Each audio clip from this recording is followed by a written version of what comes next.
University of Geneva, who's doing the PhD thesis with Nicolas Brunner, and we'll talk about some of his recent work. Okay, so I'm very happy to be given the opportunity to give this talk. The title is awfully long, but bear with me. So it's mutually unbiased bases and symmetric informationally complete measurements in Bell experiments, Bell inequalities, device-independent characterizations, and applications.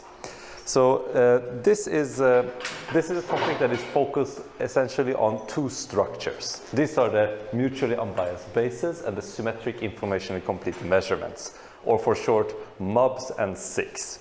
And before getting into all the Bell inequalities and device-independent characterizations and the applications, I just want to clarify what are these two structures. So MUBs and SICs. Mutually unbiased bases is a generalized name for something that I think everyone has seen on the first days of quantum mechanics. A very simple example is here. So here you have the disk of the Bloch sphere, and you have two measurements. One is sigma z along one diagonal and sigma x along another diagonal. Ah, there's actually a pointer. I can take this. Yes, it's two measurements. Sigma z along one diagonal and sigma x along the other diagonal. These two measurements, as you all know probably, has the property that if a state is prepared in an eigenbasis of one measurement and you measure the other one, you will have uniform outcome probabilities. These two measurements are an instance of two mutually unbiased bases. In a more general picture, the definition is like this. You give me two bases of d-dimensional Hilbert space, E and F, and their indices, their basis elements, are called J and K. If the overlap between any pair of basis elements from the two different bases is uniform, then the two bases are called mutually unbiased. The constant here, 1 over d, there is no magic to it, it just comes from normalization.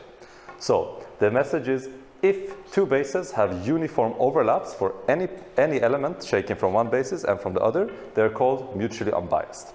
So MUBs emphasizes a relationship between two different measurements. SICs, yeah. Generally could have many MUBs. Yes. You have like 4 bases which are mutually unbiased. Indeed, you could have many, right? To this picture, I could add a sigma y, right, coming out of the picture here, which again would have the property that if your state is in an eigenstate of sigma y, you will have a uniform probability of outcomes regardless if you measure sigma x or sigma z. So now you have 3 mutually unbiased bases. And you can keep on adding these until some point, but that's not the focus here. Here I will only be focused on pairs of mutually unbiased bases. SICs is another, so SIC for symmetric informationally complete, are another set of very nice structures that you have in quantum mechanics. In contrast to MUBs, which was a relation between two different bases, SICs is a relation between a set of projectors in itself. So there's only one measurement going on here. The easiest example is the qubit SIC, which is a tetrahedron, which is what this drawing is attempting to display. The defining property of a SIC is that if you work in Hilbert space dimension d, and I denote the elements of the SIC by R index j, then every element, every different pair of elements has the same overlap again. So a SIC in dimension d is a set of d square vectors such that their overlaps is always the same. Then a natural question here is, of course, why d square? And there is a very simple answer to this. Yes? Question, so a measurement for qubits with 4 outcomes wouldn't be a projective measurement. Indeed. So these are these vectors, say they are projectors, but they are unnormalized. Yes. So SIC in itself simply refers to a set of projectors. And here, when you have dimension 2 for qubits, you need 4 states for 2 square. And indeed, 4 projectors on a qubit sums to more than the identity, so it's not a measurement. But it's known that every SIC, so every set of d square rank 1 projectors, can be renormalized into a measurement. So if you divide them by a suitable constant, so you have unnormalized projectors, then these 4 subnormalized projectors will constitute a measurement. And that measurement is known as a SIC POVM in quantum mechanics. And as I will show in a slide or two, that thing is very useful for all sorts of things. I want to emphasize here that in order to have a SIC, you need to have d square states in dimension d. And there's a very good reason why you need d square states, and I just want to convey that reason to you. In fact, actually, I can even highlight it already in this picture.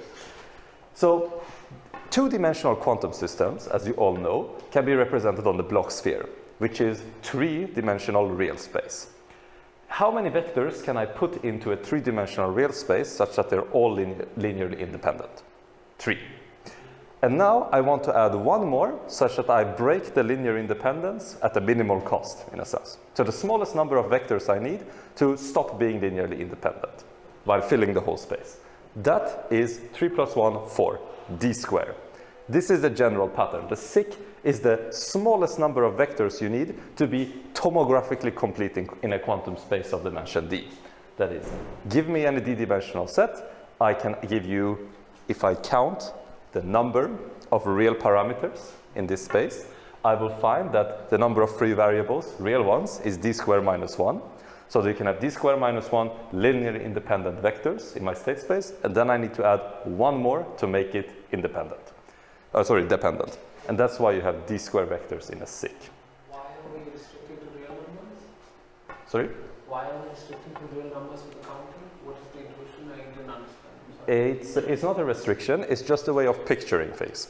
So if I have qubits, right, I can think of it as complex numbers.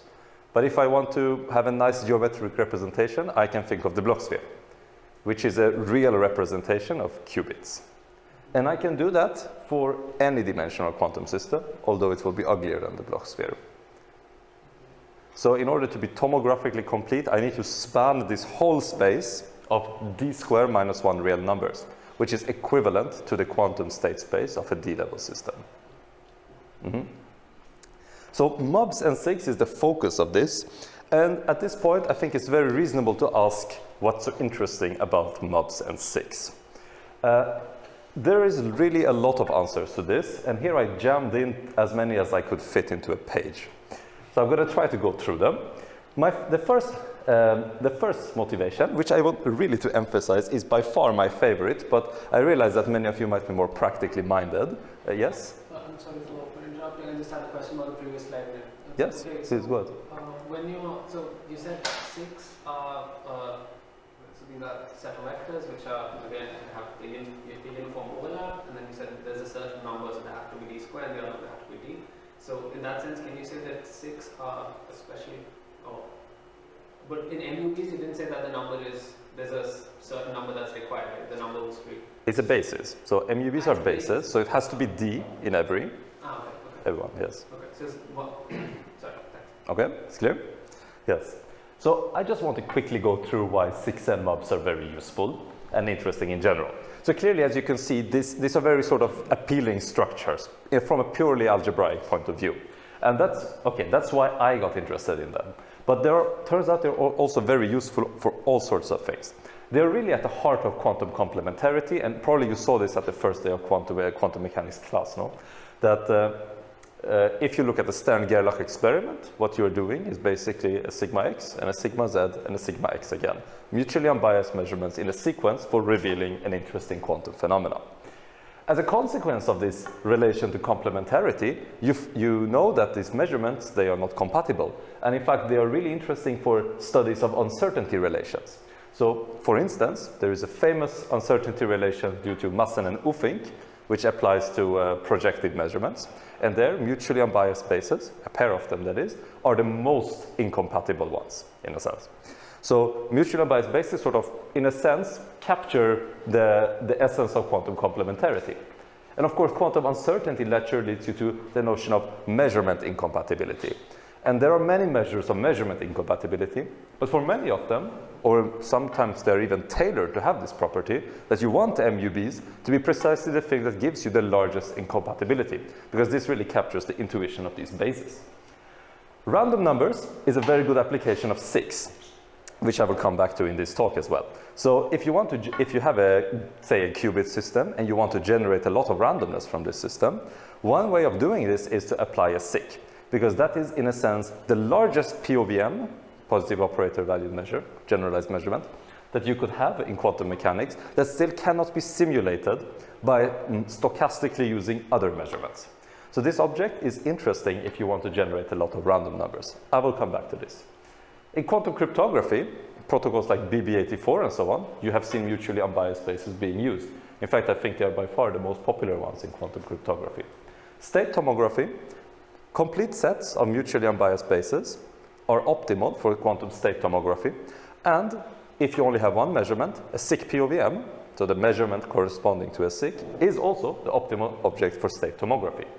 These things frequently appear in communication tasks and also in error correction, and both SICs and MUBs have very nice applications in entanglement witnessing for both high-dimensional systems and multipartite ones. This list can in fact go on a bit, but I will stop here. I should mention, out of interest, that there are in fact two very nice review articles, one for mutually unbiased spaces and one for symmetric informationally complete measurements.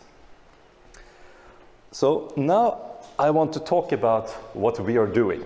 And what we are doing is asking 3 questions and answering them. The first question is the following. We are going to try to move SICs and MUBs into the realm of Bell experiments. So experiments on space-like separated systems that are trying to reveal the quantumness of the underlying physics. And then we have the following questions. Does there exist Bell inequalities that are maximally violated with MUBs or SICs of any dimension? Just a quick check. Are you all familiar with Bell inequalities? Looks pretty good. Okay. Right. The second question we ask is the opposite.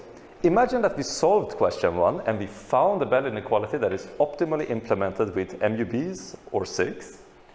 Can we now, simply by inspecting the non-locality we observed in the lab, determine the presence of a SIC or MUB? In a sense, is it the unique resource that can create non-locality in this experiment or not? That's the second question. And the third one is, what can we use all these things for? So in a sense, we are moving from more fundamentally motivated things to more practical things. Here it's solely a matter of seeing what Bell inequalities you can construct that have this property. Here it is the physical inference. What can I infer from observing this in the laboratory? And then if I then forget about my personal interest in Bell inequalities and only get interested in what practical use I can have of it, well, what can I do? So here is basically a little outline of what's going on. There are 2 tracks. Track 1 is the answer to all these questions for MUBs. Track 2 is for SICs. So we are basically splitting this. So along the first one, we will actually introduce Bell inequalities that are optimally violated for mutually unbiased spaces of any dimension. Then we will show that if you observe the maximal quantum correlations in these inequalities, they in fact allow you to make a physical inference in the sense that you can characterize the underlying objects in your experiment. In particular the MUB, but as it will turn out, also the entangled state.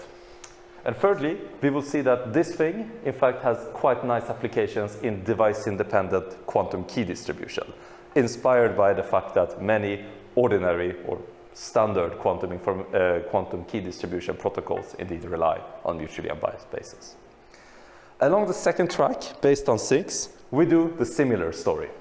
We find Bell inequalities that are optimally implemented for symmetric informationally complete measurements in any dimension. We find that the largest quantum violations of these inequalities allow for a device-independent characterization of the underlying physics. And then we use this for random number generation in a device-independent setting. And this is a lot of things, so I will not go through it all. I will try to, okay, let's say like this. If it gets a bit vague, please stop me and ask a question. I want to try to convey the general intuition rather than the technical details of how we do these things. And I want to start with MUBs simply because it's easier than SICs. Here is the Bell scenario that we are constructing for mutually unbiased spaces. It consists of 2 parties, an Alice and a Bob. Alice will receive D square settings. So D is the parameter of this scenario. It's an integer 2 or larger. So D square settings comes in, and we call this a string of 2 D levels, x1 and x2. she will produce an output labeled A1, 2, or perp. Perp because it's going to be useless, as you will see soon. Bob is going to have two measurements, y, and produce one of the outcomes. And here, as you can maybe guess, the MUBs are intended to appear here as the two measurements of Bob that hopefully will be mutually unbiased. In this scenario, we construct a Bell inequality. And I think the easiest way of getting some intuition for why it has to look the way it does is by phrasing it as a game. And here is a sort of simplified version of the rules of this game. So bear with me. You can either win, lose, or be neutral in this game. Alice, her job is to output the input of Bob. A should be equal to y. Obviously, that can only be true if A is 1 or 2. If it's perp, you can never win this. But if you manage, you will win, given that Bob managed to output the input of Alice with the index y. So if his input was 1, his job is to get B equal to x1. If Bob managed his task and Alice managed her task at the same time, you win a point in this game. On the other hand, if Bob succeeded with actually guessing the input bit of Alice, but Alice failed, bar here means the flip. So if Alice had 1 and Bob had 2, this counts as a loss. Then you lose a point in this game. However, if Alice would, for whatever reason, output this third outcome, perp, this round doesn't count. No points lost, no points won. And, however, to make this outcome a bit less artificial, because right now it doesn't play any role, if you decide to play the game, meaning Alice outputting 1 or 2, so you have a chance of winning or losing, you have to pay a penalty. So it's sort of the fine for actually joining the game. This is what we can translate into a Bell inequality. So we are basically asking for how many points can you win in this game on average. And that is your Bell functional, and that thing you can bound in a local hidden variable model or local model, depending on which language you prefer. And as it turns out, we can also find a quantum bound on this, and both of these bounds are tight. Here I don't want to convey the numbers really, because they should be quite, not telling you awful lot. The point is really that we can find these numbers and we can put the tight bounds on them. So this solves the first problem. Indeed, one can quite easily show that mutually unbiased bases on Bob and a maximally entangled state of dimension d shared between them is sufficient to indeed attain the maximal violation of this inequality. And that's why it solves our first question. They are the intermediate ones. I don't know if that tells you a lot. Let's think of it as a qubit for the easy case. So now Bob can do, for example, x and z, and then Alice will be along the diagonals. Maybe I can try to draw that, make it a bit more clear. Up. Can you see that? No, we can. Ah, yes, that's much better. Let's see.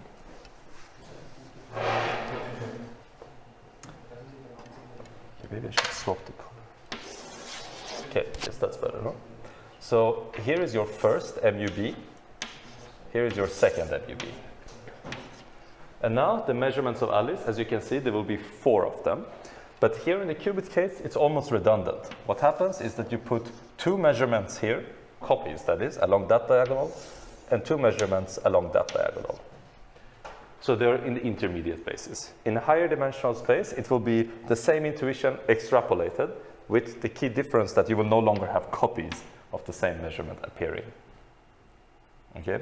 So in a sense, if I write this as the measurement operators, if this is Bob, let's see, Bob's operator, say measurement 1 with output 1, that's measurement 1, output 2, measurement 2, output 2, measurement 2, output 1. So the measurements of Alice, you can think of them as observables, right? Because she effectively has 2 outcomes and the third one isn't really interesting. So if I define this observable of Alice as her making measurement 0 with outcome 1 minus her making measurement x with outcome 2, then this observable is going to be proportional now up to whatever the normalization constant is to the difference between these guys. Let's see, bx and bx prime with the other one, you know, one measurement. Maybe, okay, maybe I can write it like that. So have it sort of sloppy. And then you have outcome b and b prime here. Sorry, is that right? So now you have x here, something like that. Okay, so they sit in the middle of the two measurements, basically. So once you have fixed the MUBs and you have fixed the state, you can even evaluate this thing explicitly. So the measurements of Alice are almost like a function of the measurements of Bob and the state. Did I manage to convey it a little bit? Okay. So that's the Bell inequality for MUBs. Now I will go to the second question, which is... the measurement of Alice is 3 outcomes, actually. One, two, it is. What is the third one? Indeed. So in the qubit case, you don't need the third outcome, so you throw it away. Never happens. In all the other cases, it does. So the idea, the vague intuition is the following. If your dimension here is d in your state, then you will have one direction in your d-dimensional Hilbert space will correspond to outcome 1. Another direction will correspond to 2, and the remaining d minus 2 dimensions will correspond to this perp. If you have a qubit, d minus 2 is 0, so you never use it. But as soon as you go beyond dimension 2, this thing comes into play. Does that mean that this perp outcome is something that actually happens very often? Yes, And it will be often quite. in higher dimension? Indeed. So, Yes.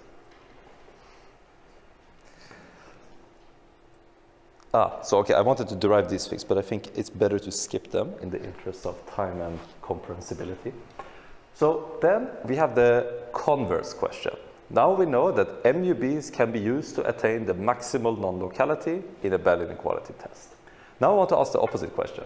Imagine I did this non-locality test, I saw the maximal violation, what can I deduce from that? So now we want to go from non-locality to MUBs. I put in the word operational, and you will see why in a moment.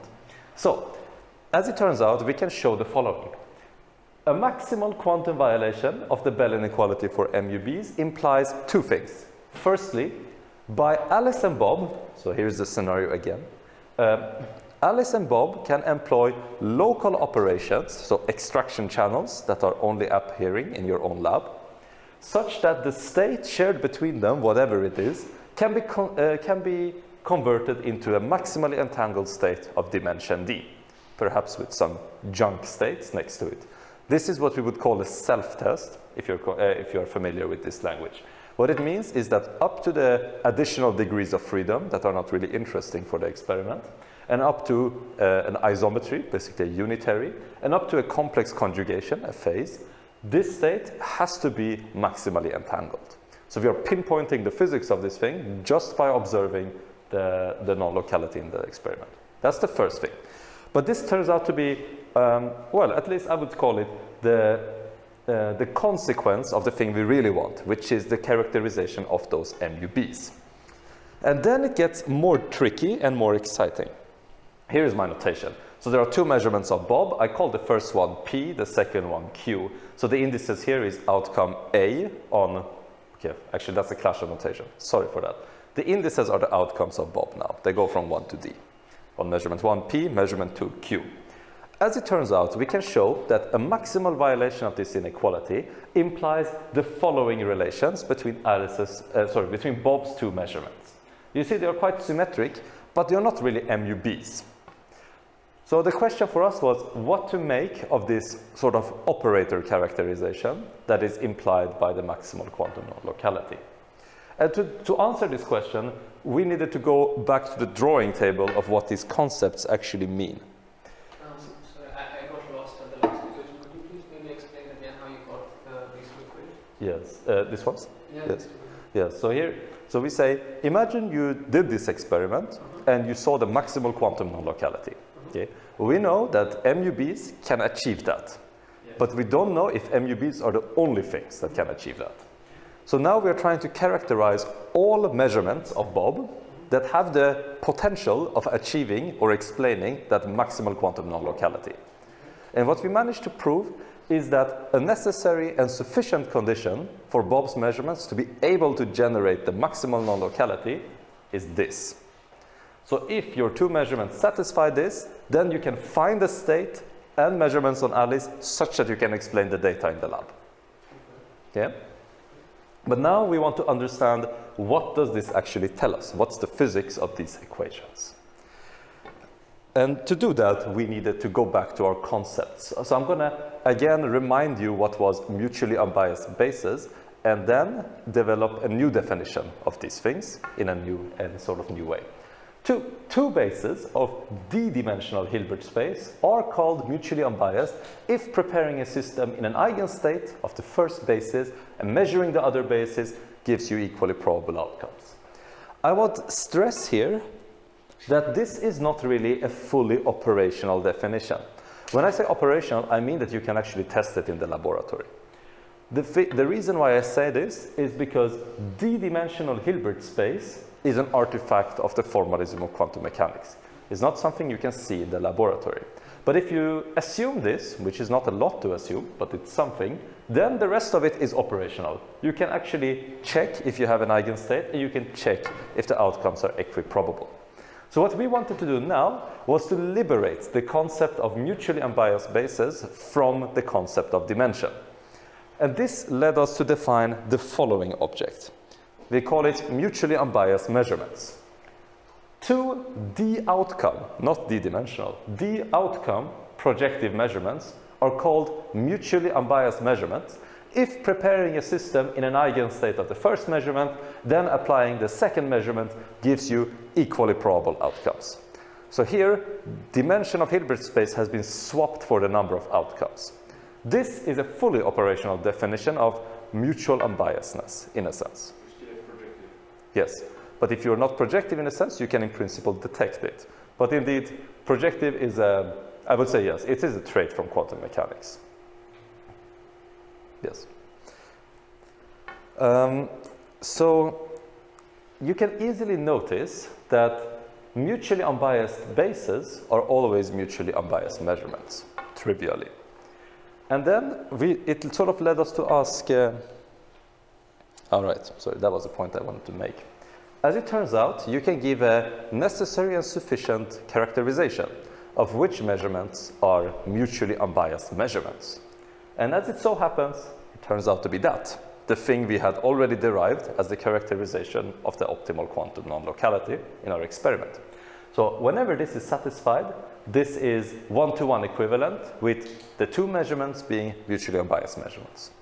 So the thing we have constructed here is a characterization, a device-independent characterization of mutually unbiased measurements, which, okay, at least I would like to, I think this is reasonable to say that one can view this as a sort of device-independent characterization of what mutual unbiasedness ought to mean.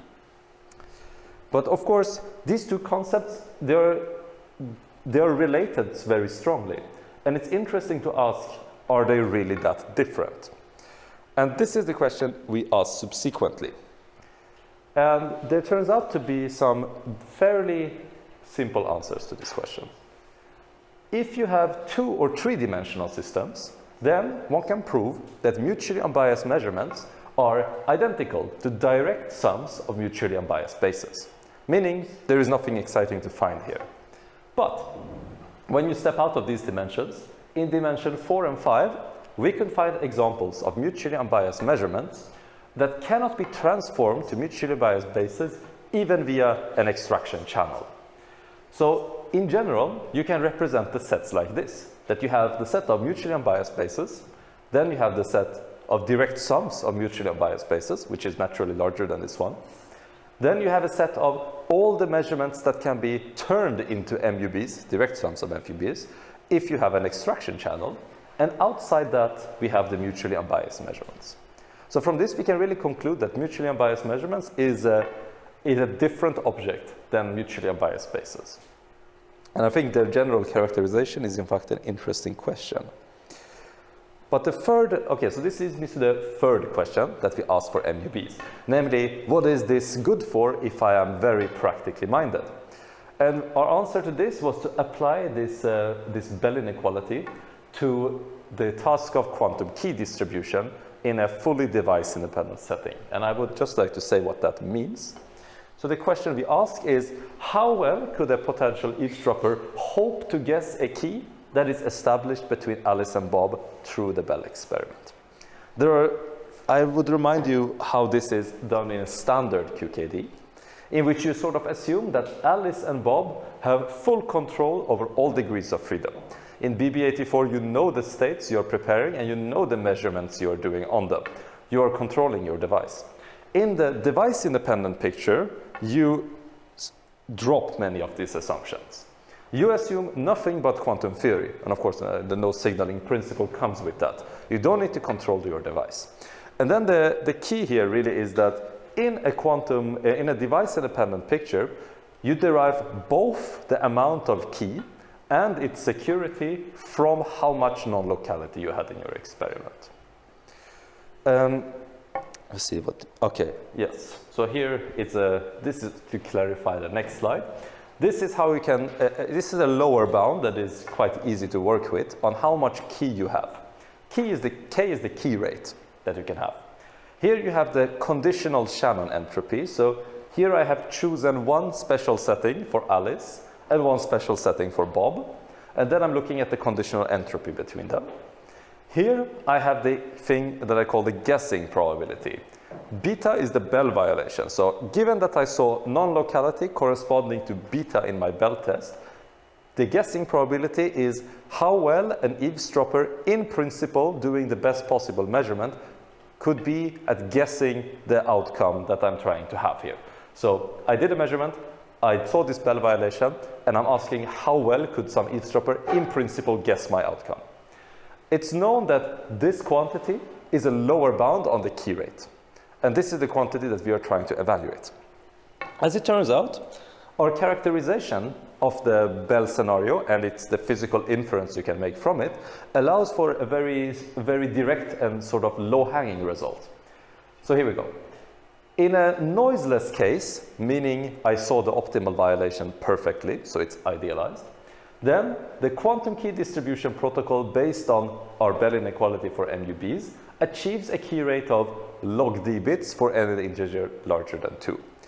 If you think for a moment, it should be clear that you can never have a key rate larger than log d bits if you have a d outcome measurement. Random number of dimension d can never have more than log d bits of randomness. So this can be viewed as an optimal device-independent quantum key generation protocol. However, this is of course, okay, I want to tell you why this theorem follows. It follows from one important fact that we derived in connection with the characterization of the physics of the maximal violation. And it is this result, namely that we can show that a maximal quantum violation of the Bell inequality for MUBs is only compatible with a single probability distribution. So not only is it only compatible with a single state up to its additional equivalences and this mutually unbiased measurement, it's also only compatible with a single probability distribution. So no matter what an eavesdropper does, if you see the maximal violation in your Bell experiment, the post-measurement state that the eavesdropper leaves you in after her measurement has to make sure that you still see this single probability distribution. And from that fact, you can very easily derive its security. But of course, no one in real life is going to see a perfect maximal violation of this Bell inequality, so you have to contend with the realities of noise. We implemented this using semi-definite programming relaxations through the NPA hierarchy, if you're familiar with this terminology.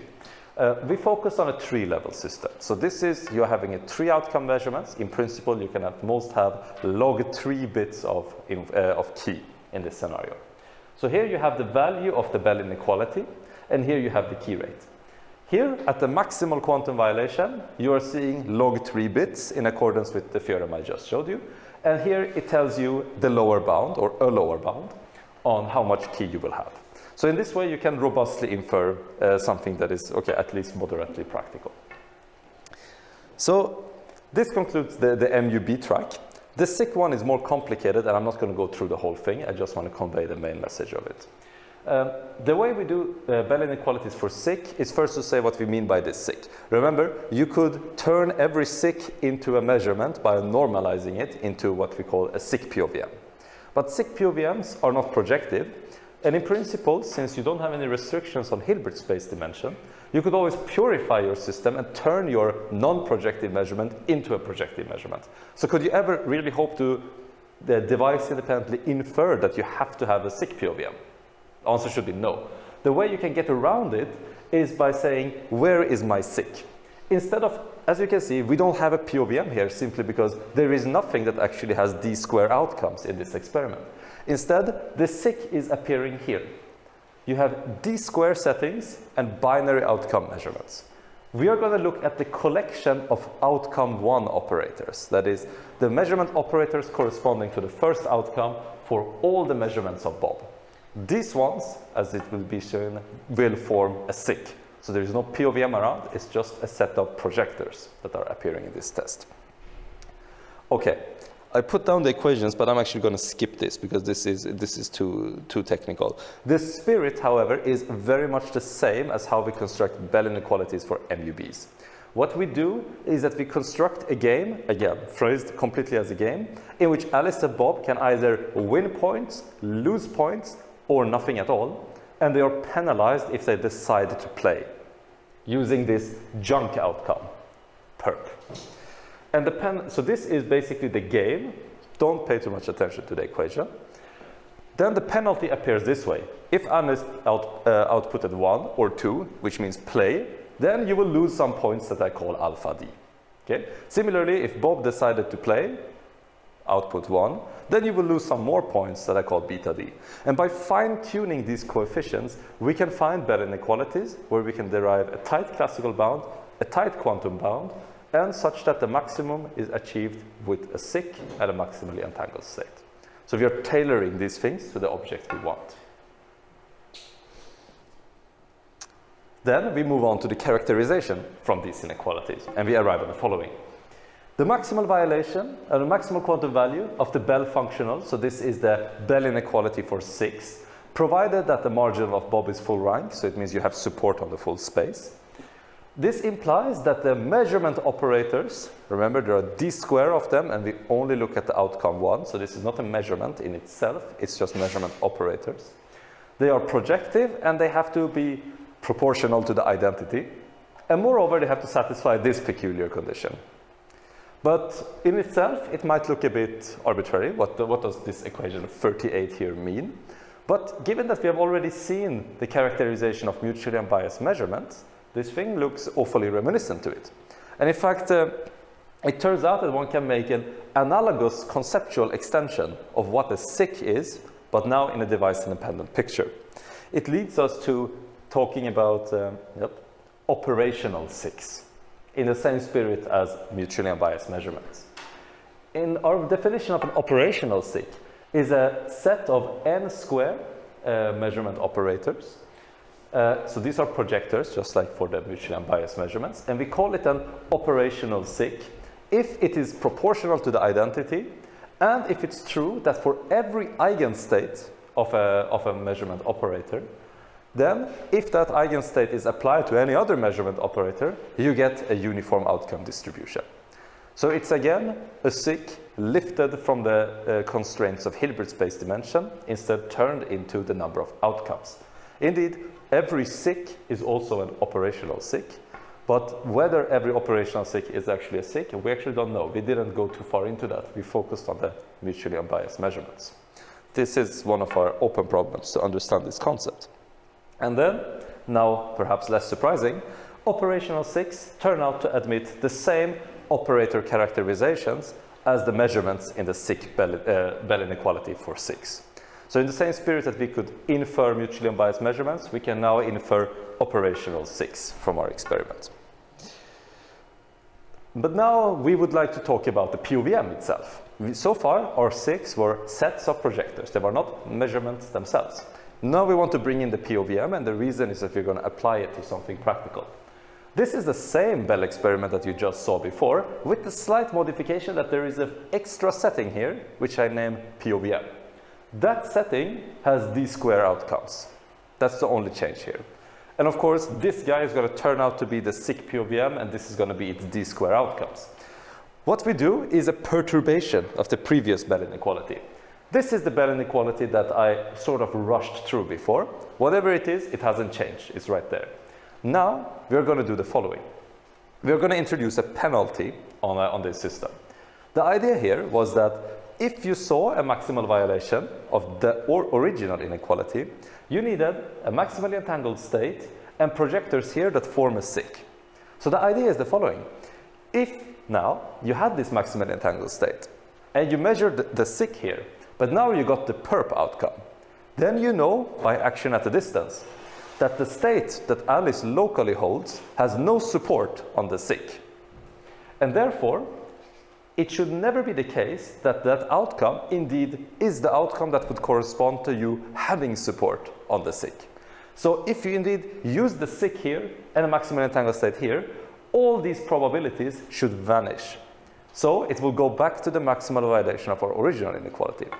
But if you didn't use a SIC, then you might have some overlap between that remotely prepared state of Alice and whatever this outcome corresponds to. So if you didn't do the protocol we wanted you will pay a penalty here and you will no longer be optimal. Therefore, or in this spirit, we can construct a Bell inequality that is optimal also for a SIC POVM. And why we would do this is because of our application to random numbers. The spirit of it is quite similar to that of device-independent QKD. What happens is Alice and Bob run their Bell experiment, and they want to tell you how much randomness do we have solely by inspecting the non-locality of this system. The way to talk about this is again through this guessing probability that we saw for QKD. Here it's actually defined properly. You imagine that the state of Alice and Bob also has a piece that is shared with some external eavesdropper E. Now, we are going to extract the randomness from this SIC POVM setting. I call it just A POVM appearing on Alice, and the outcome is C. Bob does whatever is traced out, and then we have the eavesdropper who does some measurement. And then this guessing probability is the best, the largest possible ability taken over all these measurements and all the states you could have and all the measurements of Alice, anything that is compatible with the non-locality beta that you saw in the experiment. This will be your ability to guess. And we want to make sure that this guessing is not too good. That means we need to have good enough non-locality to ensure that you can't guess very well, therefore you have randomness. So you can quantify the randomness through the mean entropy of the outcomes of Alice conditioned on whatever the eavesdropper did, which is then the minus logarithm of this quantity. Again, to tackle this question, we are using semi-definite relaxations through this NPA hierarchy. So here we don't have an analytical result for the optimal case like we had in QKD. Instead, we have resorted to these numerics for 2-dimensional and 3-dimensional systems. And the results look like this. This is for qubits, this is for qubits. Qubits, you can have a result that I can remind you of is that if you have measurements on a qubit system, they can never have more than 4 outcomes while eluding simulation with fewer outcome POVMs. Another way of saying it is extremal measurements on qubits never have more than 4 outcomes. But if they are projective, they can only have 2 outcomes. So in this meaning, you could never hope for more than 2 bits of randomness from a measurement on a qubit system. And what you see is that our maximal quantum violation is getting you that. At least we got it with 4-digit accuracy up to machine precision.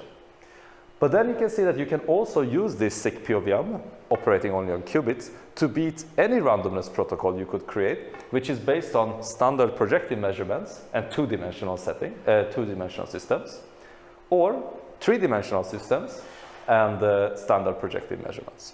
And of course, 4 will saturate the corresponding thing for 4-dimensional systems.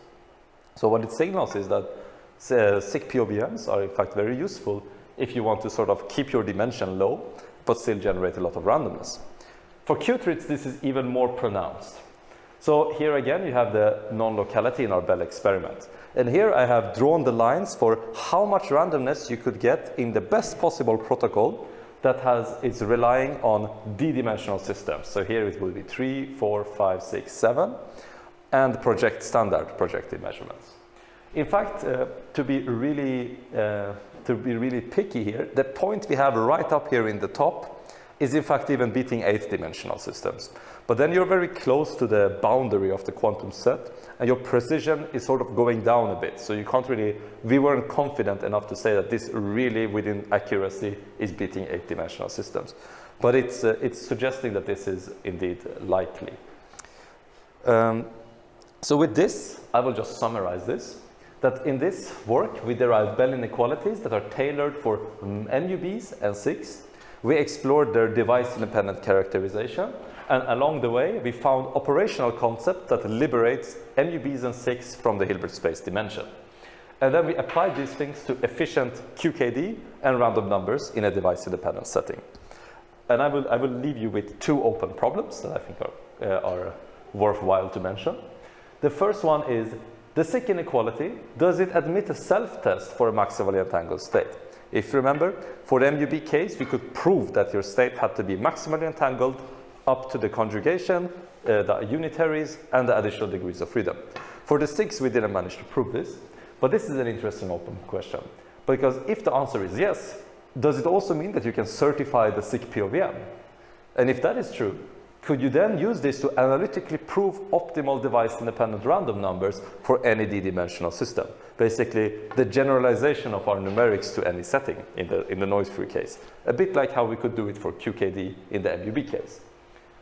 The other open problem is to explore the relation between ordinary MUBs and ordinary SIGs as compared to these operational concepts of mutually unbiased measurements and operational SIGs that we have introduced.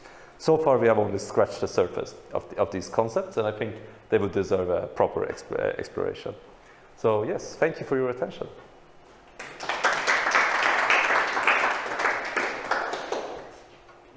Let's do a slide on self-testing for MUB.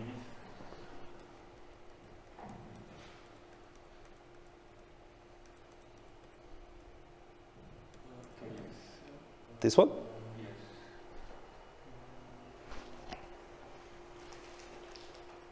The equation you write there, so this is a general operator relation that you can get from the fact that you're quantumizing a violation. Yes. Yeah. Sometimes when people do self-testing of measurements, what they need first they do the self-testing of the state, which you have, and they say so self-testing on the state means that states up to a kind of isometry is equal to state maximum times state junk. Then they also do the self-testing of measurement, but it means that the action of the measurement on the state up to local isometry is like the proper measurement on the target state and its junk. No?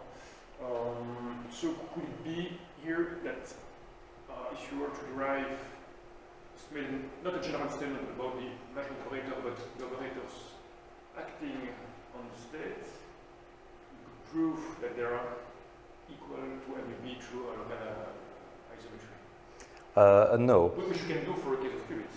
Yes, for qubits we can do this perfectly, but then it's related to this fact that for dimension 2, mutually unbiased measurements reduce to mutually unbiased bases.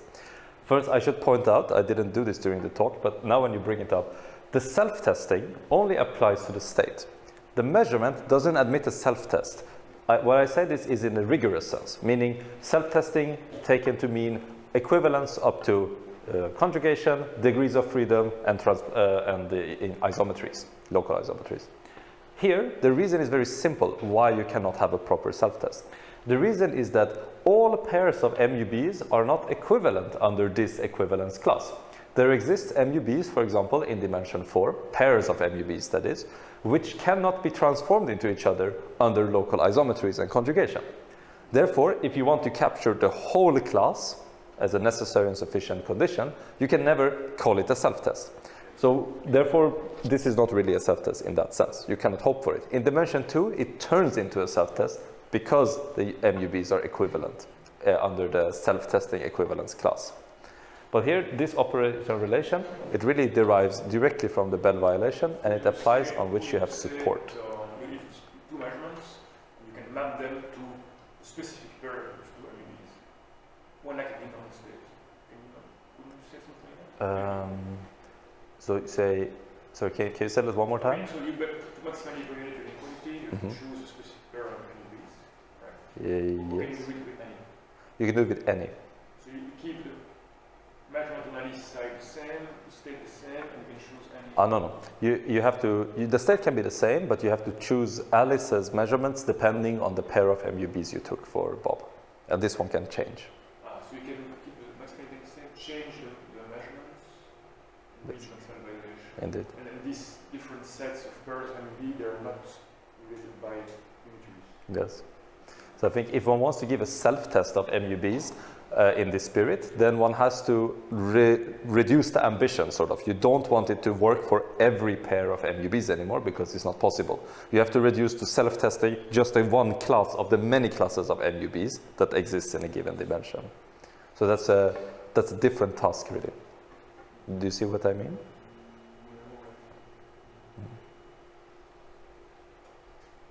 Did you go to the slide where you explicitly define inequality for the SIG? Please? This one? Just maybe I missed something. I had a problem with the notation. What is X in these probability distributions? Because you have Here or here? So you have X1 and X2, right? Oh yes, sorry for that. So I should have spelled this out. X is just a name for X1, X2 together. It's the string. So then it means that Y So it's, yes, Y should be equal to X1. Right, This is what I'm trying to say here. Okay. Yes, sorry for that.